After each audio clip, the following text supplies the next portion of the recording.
Welcome to the 49ers Camelot Show. Thank you for joining us. While you're here, why don't you take a minute to rate, review, subscribe, like the video, like everything. Just do what you can to help us out here, because that would be great. Would really appreciate it. Just like all the others, we're trying to reach more fans, and so when you do those things, it really helps us out. So do that. What we're gonna do today is jump into the 49ers mailbag. We had a session this week with 49ers Webzone, had a mailbag session, and we had a lot of people had a lot of things to say after that preseason game from Sunday against the Raiders. So we're going to answer some questions. We're going to address some things that people wrote, and we're going to jump into that. But before we do, there's a new app out called PSF, Pro Sports Fans, and I want you to check that out. It's available right now on Apple, your Apple device, and I think at the end of the week it's going to be available on all mobile devices. So check that out. PSF, Pro Sports Fans, is what it stands for. And what we have is we have a 49ers chat room in there that we're going to be doing live game feeds, so like we can't do play by play, but what we can do is watch the game together and comment and do chats. And so we'll have a live stream during games, but each week we'll also have a show that you can come and watch and actually jump on camera and take part in, or just get in the chat. So it's going to be a really cool thing for 49ers fans to take part of. So PSF, Pro Sports Fans, go check that out, download it, find the 49ers chat room, and introduce yourself, jump in, because we're going to have a lot of fun this season with that. PSF, Pro Sports Fan, go check that out. So let's jump into this mailbag session, because a lot of people had a lot of things to say following that preseason game. Now, it was just a preseason game, so I don't get too worked up over preseason games. I like for the 49ers to win, because I want these young players to learn how to win and to recognize the things that they need to do. So in that aspect, I think that that it is important to win games and to want to see the 49ers win.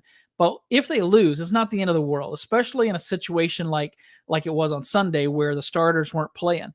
So Kyle Shanahan has already said that Trey Lance and Sam Darnold are going to be playing probably like they did on Sunday. They're going to be playing on Saturday against the Denver Broncos. He was asked if Brock Purdy's going to play Saturday, and he didn't really have an answer for that. So doesn't sound like it. It sounds like he's still trying to decide if any of the starters are going to play on Saturday. So I don't know. They usually have a preseason game where they'll have the starters in for just a little bit, kind of a warm up. And so in the past, when there were 4 preseason games, they would usually do that game 3. Now that there's only 3, I can't remember if they did that in game 2 last year or if they did that in game 3, but I would bet that either this game or game number 3, a lot of the starters are going to get in. Probably not very long, but that's all right. Just enough to get their feet wet, get them, kind of prepared for September 10th when they go to Pittsburgh. So let's jump into this mailbag, because some of you asked questions, some of you had strong statements, and so I want to address those. So let's start off with Josh. He asked, I'm curious if there's an update on the Bosa contract situation. I know we have taken our time to get things done, like Kittle, Debo, but it makes me nervous. He's earned the contract he will eventually get. I don't worry too much about the preseason games. So there is no word on Nick Bosa. I'm not getting nervous yet, but I am ready for him to get to camp. Primarily because the only concern that I have, and I've said this before, Nick Bosa could fly to Pittsburgh without having a single practice and probably still sack the quarterback a time or two on September 10th. The thing that I'm concerned about is that players that hold out are pretty susceptible to like these little injuries like pulled muscles and hamstrings or whatever, those kinds of things. And so growing injuries, and so these small tissue type injuries often occur when a player holds out. And so that's my only concern. I'm not concerned about Bosa performing. I'm not concerned that they're not going to get it worked out. I know that there was somebody put out some kind of statement yesterday. I don't remember who it was, but it wasn't somebody that I really follow or even know who they were. But they put out something about how the 49ers and Bosa are far apart and this could go well into the season. I'm just not buying that. So at this point, don't freak out. Don't worry about it. But he does need to get to camp soon so that he can be in more game shape. Now, the other thing is that Matt Barrows has talked about this recently, and he had an interesting take on this where he said that maybe a disadvantage to not having Nick Bosa that you might not be thinking about is that it would be really good for Colton McKivitz to be able to take reps against a player like Nick Bosa. Because as you know, in that first game in Pittsburgh, Colton McKivitz is going to be facing TJ Watt, and he is really, really good. And so it would help McKivitz and his development if he had to face Bosa in practice. But that's not happening. Instead, he's having to face guys like Harry Hyder Jr. or Drake Jackson, some of these guys that aren't near the type player. And so that was an interesting take by Matt Barrows. Just another reason why it would be great to have Nick Bosa in camp right now. Next, Dr. WDS asked, are preseason records an indicator of anything? Well, not really. Like I said when I started this off, is that we want to see the team win because we want to see the young players develop that ability to close out games and to win. But when they lose, it's not the end of the world. And so to me, the biggest case in point on that is that in 2008, the Detroit Lions went 0-16. They were the first team in NFL history to go winless. I don't know if it's happened since then. I don't remember, but they were the first ones to go 0-16. Horrible, worst season in NFL history. During the preseason, they went 4-0. So they were undefeated in the preseason and then didn't win at all in the regular season. So that shows you that you can't always count on preseason to give you any kind of barometer about where the team is at. So if the 49ers went 0-4, I would be concerned, but I wouldn't lose my mind. I might be a little frustrated, but it's not anything that I'm going to start saying, okay, I'm going to predict them to lose every game, because that's not going to happen. Let's see. Damian said, it's only preseason. I still remember during the 94 season, the Niners lost all of the preseason games and still ended up winning the Super Bowl. That's actually incorrect, Damian. The 49ers in 1994 went 3-1 in the preseason. So I'm not sure where he got his information, but they did not lose all of their preseason games in 94. They won 3 of the 4. But I get his point that you just don't know. And so, like I said on that last one with the Detroit Lions, you just don't put too much into wins and losses. Focus more on player development, how different players are performing. And so, like, for example, what I'd like to see this Saturday is I want to see Trey Lance make quicker decisions. And I'm going to talk about him in a minute, but that's one thing that I would focus on, is seeing him play better. I'd like to see that backup line play better, the offensive line. I want to see what the defense, can they stop the running game unlike what they did last week? And I know it was the backup defense, but they also were playing a backup offense for the Raiders. So again, I just want to see progress and development from players. I want to see no injuries, that kind of thing. I'd love to win the game, but it's not the most important thing, I don't think. Let's see, where are we at? So Kim asked, or this was a statement. She said, Brandon Allen should be QB2. Dump Lance or Darnold. Bring back Robbie Gould, one of the top kickers in the NFL, for 1 year. Keep Moody, that's Jake Moody, for that year, working up to kicker 1. Well, yeah, I do think that Brandon Allen played better than Trey Lance. Probably played better than Sam Darnold as well. But again, I'm not too concerned about the. I mean, Trey Lance was pressured on half of his dropbacks, so his pressure rate was 50%. So he made some mistakes, but he also didn't have really much help from his offensive line. But is Brandon Allen, I mean, maybe he ends up being QB3 and the 49ers trade Trey Lance or Sam Darnold. I still don't think that's going to happen. I think that they're going to keep both of those and probably part ways with Brandon Allen. But I'm not ready to say that Brandon Allen should be QB2. And that's what Kim is saying here. She wants to dump Lance or Darnold and make Brandon Allen QB2. And then she also wants to bring back Robbie Gould. I don't even know if Robbie Gould would be willing to come back at this point, but I know he's still unemployed, but he's going to get a job because he's just way too good. But Jake Moody, I think that he's going to be your kicker. And they took him in the third round. He's not going to be as good as Robbie Gould as far as consistency goes. Rookie kickers tend to struggle, but I think that we just have to stick with that. He did miss 2 field goals. One of them was from 58 yards, so long kick, but he missed it by a long way. So that thing wasn't even close. But I just think it's way too early to give up on the rookie kicker. So Doc asked, when Lance was able to get a pass off, he looked like he had better mechanics and better accuracy. What are your thoughts?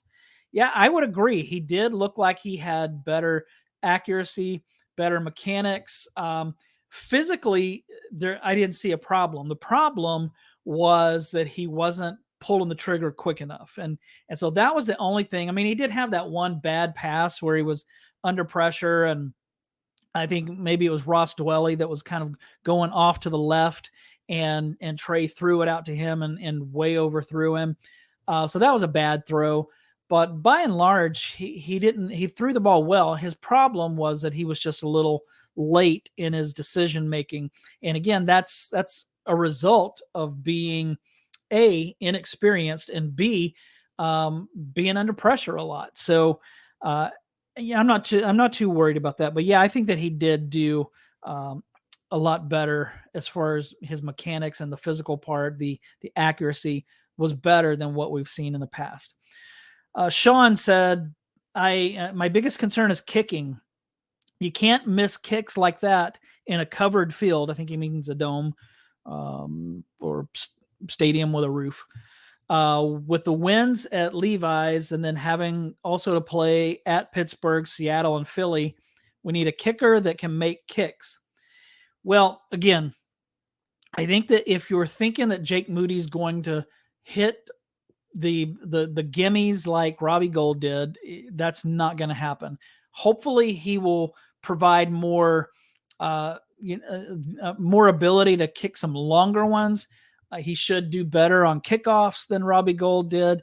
Then the 49ers don't have to use Mitch Wishnowsky on that because that really affects his punting. So yeah, but like Tracy Sandler, I had her on the show and she said, because I asked her, can Jake Moody handle the pressure of being an NFL kicker because rookie kickers don't usually do well? And she said, Jake Moody is no ordinary rookie. And then she quoted Jim Harbaugh when he said, death, taxes, and Jake Moody. So I'm relying on those two to lead us along the right path and not lead us astray so that we can keep on trusting and believing in Jake Moody. So don't give up on him yet. Let's see. Katie wrote yesterday, or this was on Monday, so she meant Sunday. It's really no big deal. It's literally tryouts, and I'm sure none of them will be making the team. LOL. So I don't totally agree with that, Katie. Isaiah Oliver played. He played a lot. He going into this game, he was the presumed starter at nickel corner. He played terrible. He kept getting beat by a rookie quarterback playing in his first game. That's not good. And I don't know that he's going to win that job, because Kyle Shanahan said earlier this week that job is now an open competition. And so today the 49ers practiced. This is Wednesday. And when they practiced, I think I read that Diamador Lenore was taking reps at nickel, that they were kind of rotating and trying out other people. So I don't think that Isaiah Oliver has this job, but hey, he was playing. So Jordan Mason played. He's not a starter, but he's definitely he's a key part of the team. He didn't have a very good game either. Cleveland Farrell played. He might end up being a starter, depending on what happens with Drake Jackson, depending on how long Nick Bosa's out. So there were players who played on Sunday that are going to be playing a lot for the team throughout the year. So I don't agree that it was just no big deal and that nobody who played Sunday is going to be playing once games start. So I don't believe that, but I get where she's coming from. She's saying, don't freak out. This game doesn't count. And so I'm with her right there. So Dr. WDS asked, did any of the offensive line guys look good? Well, as a whole, the offensive line was atrocious. I mean, you probably know that. If you watch the game, you know it. If you've seen any of the breakdowns that some of the other content creators have provided, then you see that they weren't good. Leroy Watson, the tackle, he was maybe the best of the bunch, at least right up there. He gave up one pressure on 24 quarterback dropbacks. So that was one of the better jobs. Il Manning was the top graded pass protector on Sunday for the 49ers. He gave up 0 quarterback pressures. Now that was only on 17 pass reps at tackle, but still that's really good. He didn't give up any pressure. Keith Ishmael surrendered 0 pressures, and that was on 29 blocking snaps. So good job for Leroy Watson, Il Manning, Keith Ishmael. Those guys did a good job, but everybody else was garbage. Nick Zakel gave up 4 quarterback pressures. Jalen Moore, who was the leader in the clubhouse to be the swing tackle, gave up 3 quarterback pressures. If he's the swing tackle, that means that if Trent Williams goes down or if Colton McKivitz goes down, then Jalen Moore is going to be the starter. And against backups, he allowed 3 quarterback pressures. So that's not encouraging. Now, he's been out with an injury, so maybe that's part of it, but not encouraged by that.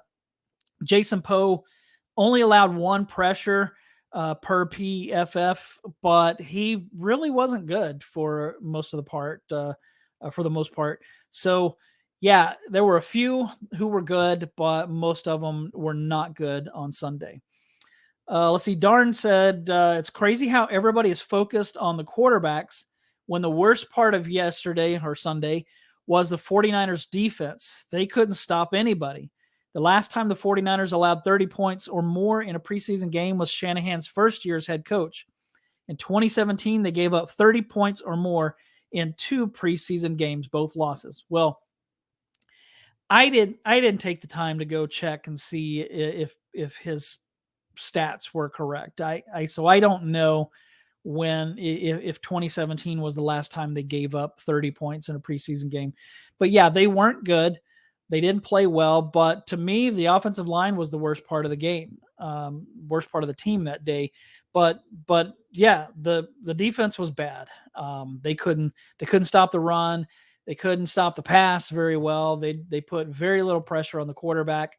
So not a good showing. Now, I have heard multiple reports from people saying that the Raiders actually game planned for this preseason game. The 49ers did not. They never do. It's very vanilla. But the Raiders were bringing pressure on the quarterbacks. And so what I've heard is that they were actually had a game plan for that preseason game. If that's the case, then that might explain a little bit of why the 49ers look so bad. But from what I hear, they looked bad in the joint practices as well. So I think that they not only got outplayed on Sunday, I think it sounds like they got out practiced on Thursday and Friday of last week. So Brent says Darnold looked better than Lance. Bell was the shining star of the game. Hopefully we keep him. I think Farrell will be an awesome addition as well. So I would agree that Darnold looked better than Lance. He's also a lot more experienced, so he should have looked better than Trey. He also was playing in the second half, and so he was playing against players that aren't as good. So I would expect Sam Darnold to look better, but he did have a couple of pretty throws. Ronnie Bell, yeah, he looks like a keeper. I thought that he was really good, especially as a receiver. Now, he did have that one ball that went through his hands. I don't think that he's the kind of player. From what I'm told, he has really good hands. And so that's probably not something that's going to happen very often. And that ball was almost taken back for a pick six, but I think Ronnie Bell played well. And Cleveland Farrell did. He was playing against backups, but he played really well. I loved watching Deshaun Jameson return kicks and punts. He looked smooth. He looked confident. So I think that that's a really positive thing. So 49ers Faithful Forever wrote, I watched the All 22 and they definitely game planned. That's McDaniels. Yeah.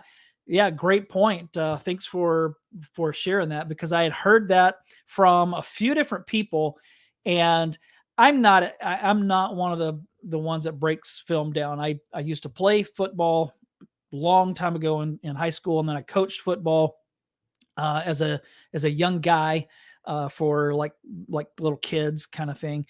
And so I'm not, your John Chapman kind of, breaking everything down. That's not my strength. And mine's more news and giving my opinion, which probably isn't super valuable, but that's not my strength. And so I rely on people that do this, that watch the All 22, like 49ers Faithful Forever.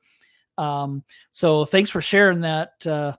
I'm glad that you were able to confirm that.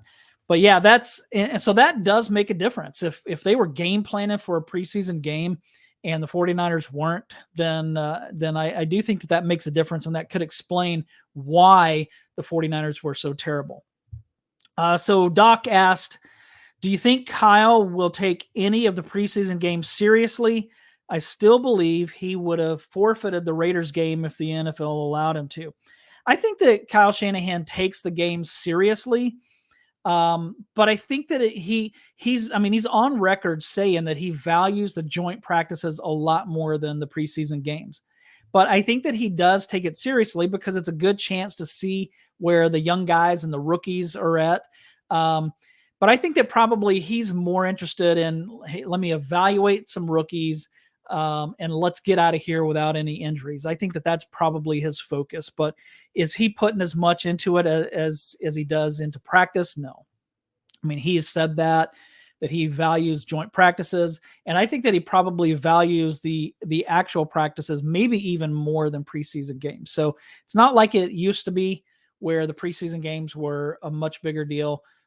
They're not as big of a deal as they used to be. So I would imagine that Kyle Shanahan just wants to get out of Dodge safely, with no injuries. So, well, that's all that I have for today. If you have questions that you'd like for us to include in our next mailbag, you can submit those, or you can email me at realmarkadams@gmail.com. You can find me on Twitter at 49ers Camelot and submit them there.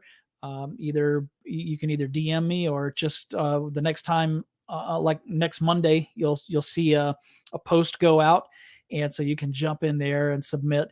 But again, go check out the PSF app, Pro Sports Fans. It's out right now on Apple devices. I think by the end of the week, it's supposed to be out on Android as well. So by the end of the week, you'll be able to get it on all of your mobile devices. And so this is going to be really cool because it's going to allow us a 49ers chat room where we can not only talk through chat, but we can actually do live streams, and you yourself can jump in the stream and have your voice heard, and we can talk. And then during the games, during the regular season, we're going to be live. And so it's pretty cool because you can chat, you can watch the stream, and while the game's going on, there's the opportunity to see real-time stats. So you'll know what's going on with the game, even if you can't watch it. Like if you're away, you can jump into the PSF app, into the Niners chat room, and know what's going on with the game, even if you're not able to watch. So again, thanks for watching. Thanks for checking that out. And please make sure you rate, review, and follow the 49ers Camelot Show. And we will talk to you next week for sure. I'll be going live probably a day or so after the next preseason game, and then again next week with the mailbag. So everybody have a good time out there. Hey, let's get a win on Saturday. I mean, it's preseason, so it doesn't really matter, but I still would like to win. So go Niners.